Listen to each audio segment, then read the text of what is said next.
नमस्कार दोस्तों, मेरे चैनल हिंदी की नगरी में आप सभी का स्वागत है। तो आज की क्लास में हम समझने वाले हैं बिहारी लाल का एक और दोहा नंबर 11, बतरस लालच लाल की। तो आइए इस दोहे को पढ़ते हुए इसके भावार्थ को समझते हैं।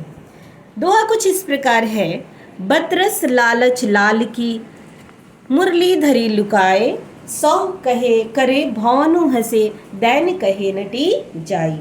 तो आप सभी को बता दूं सबसे पहले कि इस दोहे में कवि बिहारी ने कृष्ण और गोपियों के बीच चल रही सरस ठिठोली का मनोहारी चित्रण इस दोहे के माध्यम से किया है। तो इस दोहे में हम देखेंगे कि किस तरह से गोपियाँ कृष्ण के सानिध्य में, कृष्ण के पास रहने के लिए, उनसे बात करने के लालच में उनकी मुरली को छुपा देती है। ठीक है, तो देखिए, बतरस लालच लाल की, बतरस यानी कि बात करने के लिए, बात करने के लालच में, लाल यानी कि कृष्ण से, मुरली धरी लुकाई, उनकी मुरली यानी उनकी बांसुरी को गोपियाँ लुका यानी छिपा देती है। सौ करे भौनु हंसे, दैन कहे नटी जाई। और जब कृष्ण उनसे मुरली मांगते हैं तो वो क्या करती है, भौं से मना करती है लेकिन हंस देती है। ठीक है, तो इसका चित्रण यहाँ पे बिहारी कवि ने बहुत ही सुंदर तरीके से किया है। इस दोहे में बिहारी कवि कहते हैं कि श्री कृष्ण से बातों के रस के लालच में, यानी उनसे वार्तालाप करने का सुख प्राप्त करने के लिए उत्सुक जो गोपियां हैं, वे भगवान कृष्ण की मुरली को छिपा देती है। ठीक है, एक और वह कृष्ण के सामने बांसुरी न चुराने की सौगंध खाती है। सौ यानी कि सौगंध या कसम खाना।